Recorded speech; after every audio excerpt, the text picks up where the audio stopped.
So this week, the Canadian government has decided to start freezing people's bank accounts, which kind of reveals the vulnerability of financial systems, unfortunately.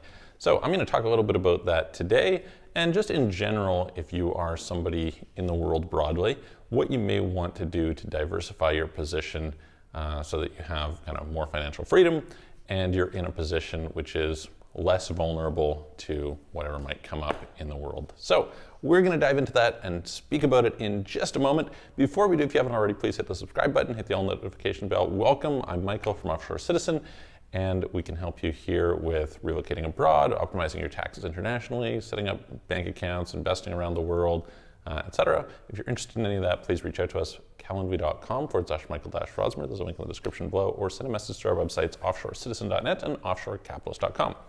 Okay, so I did a video a few days ago talking about the trucker freedom convoy, and Justin Trudeau has decided to amp things up and invoke the Emergencies Act, which, for anyone who's not familiar, is the rebranded version of the War Measures Act. So it gives you some context on how they perceive that.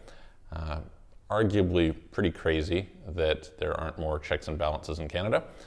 You would think that you would require a supermajority vote from Parliament to pass something like this, but apparently there's just a lack of checks and balances and due process in Canada, so that's a whole other conversation. But as part of this as well, they decided to change some definitions or expand some definitions of money laundering or anti-money laundering. By the way, along this line, a friend and I were discussing the other day, and we were just talking about some legal definitions, and he was commenting on some things being really apparent, and some things readily seem apparent when you talk about them on the surface until you try and drill into the details. And one of the things he was talking about was, hey, terrorism's bad. We can all agree with that, right? And, on the surface, that's something we can obviously agree with, right? Somebody blowing people up and things like that, terrible things. Nobody, I think, typically would support that, et cetera. You can always see why you should have rules against it. But unfortunately, the definition of some of these things can be expanded so broadly that it is terrible. I've talked to people who are like school teachers who, end up buying cryptocurrency and suddenly are, concerned that, somebody may be saying they're laundering money or something bizarre like that. And similar with the definition of terrorist, unfortunately, is kind of expanded.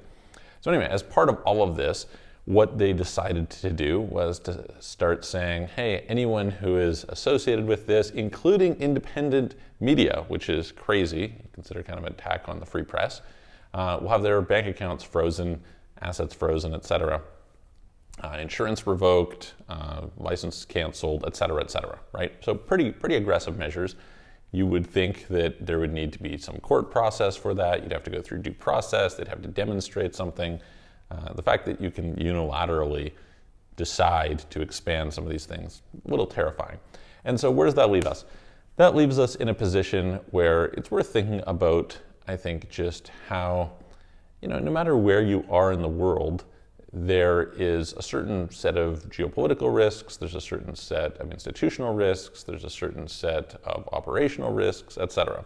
And so I think anytime you can be in a position where you can put yourself in a little more diversified, not all your eggs in one basket perspective, it is a good idea. And so for anybody around the world, I think this starts as just a really basic warning that you should probably have bank accounts in other countries. It is essentially a zero-cost option. It's not a particularly difficult thing to do. If you aren't sure how, please reach out to us. You can discuss it with you and help you figure out where to do it and how to do it, et cetera. As well as, we have some previous videos on the subject. So number one, I think probably everybody should be opening a bank account in a foreign country, perhaps a couple different foreign countries. It's just a good thing to do. It gives you options. You just don't know what's going to happen in the future, and costs next to nothing. So that's one thing. Number two, it's probably sensible to have some cryptocurrency. It's just easy to transact. I was out buying some gifts for Valentine's Day this weekend and talking to people at the jewelry store in Dubai. Apparently, you can pay for a bunch of stuff with cryptocurrency. So you can kind of see things moving in that direction, which makes it easy. Add to that the fact that you could, earn yield on stable coins, which is much better than you're going to get on bank interest anyway. It's easy to transact with. It's just a good thing to have a little bit of, Whether you think that you're bullish on the space in the whole, I think you probably should be, but whether you are or not, whether you're concerned, there's just some very simple ways that you can do that, and just kind of diversifies you in a sense. So something I would encourage you, whether it's 10, 20, 30, whatever, thousands of dollars makes sense to you, it's something good to have as sort of an insurance policy.